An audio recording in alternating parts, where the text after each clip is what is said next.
Miles Warren, Jan Panetta, Jacob Basil, Nick Saberniak. Together they create the Crown Point Video Production BPA team. Hi, my name is Andy Saberniak. I've been an electrician with the IBW 697 for 32 years. This is Andy, an electrician who's been part of the trades for over 30 years. You see, they say the world runs on ideas, but what really makes it move?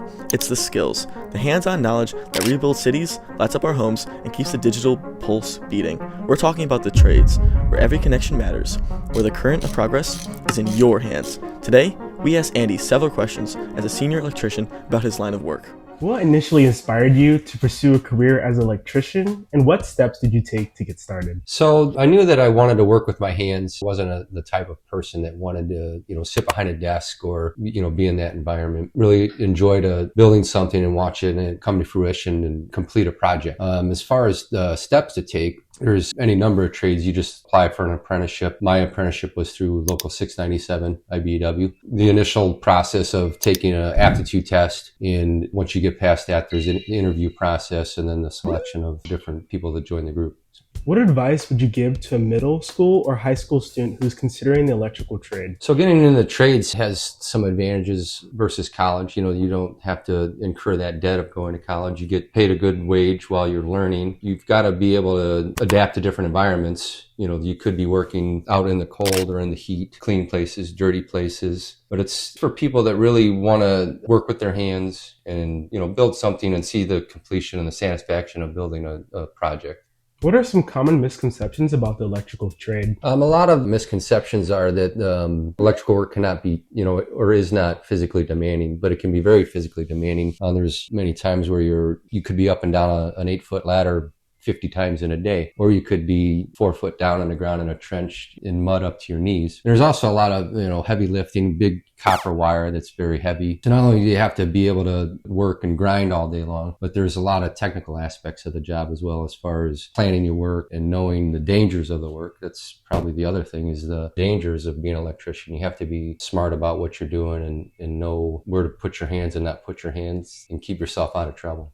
After we had the veteran Andy answer 3 questions about electricians and their role in the trades, we learned valuable stuff about getting into the trades, advice for college-level students, and even got an insight to the misconceptions of what electricians really do, which is why we wanted to hear more from a new generation, a novice junior who has just come fresh from education. My name is Walter Cook. I'm an apprentice electrician for Local 697. What was the most challenging part of your apprenticeship or initial training? I would say the most challenging part was probably getting used to doing manual labor every day and then figuring out how to use each tool. I know obviously coming from high school, it's a lot different from pen and paper and class to class versus now, job to job and tool to tool. So I think that was probably the biggest adjustment for me. How does your role and responsibility differ from a senior electrician? I think one of the major differences is that I think I take care of a lot of the little things. So whether that be taking out the trash, sweeping the trailers, putting material away, things like that. It can also revolve around, them being up top in the lift, and then I'm down low. Maybe I'm bending pipe, maybe I'm putting materials together to give them up top so they can install. I think another big one is that I'm not allowed to do any energized work, which means the wires are hot, there's power to them. You have to be a journeyman to do that. What I would be doing instead is terminating littler things, putting things away, cleaning up, stuff like that. Where do you see yourself in 5 years, and what milestones do you hope to achieve? In 5 years, I guess a couple things. I think the biggest is obviously to become a journeyman and top out. I'd love to try to branch out and work on bigger tasks. I would like to assume, the role of a foreman maybe, if that's an opportunity. I think also in 5 years, one of my big goals is that I'd like to buy a duplex. I'd like to get into the real estate business and try to branch out and have more options for money as I get older.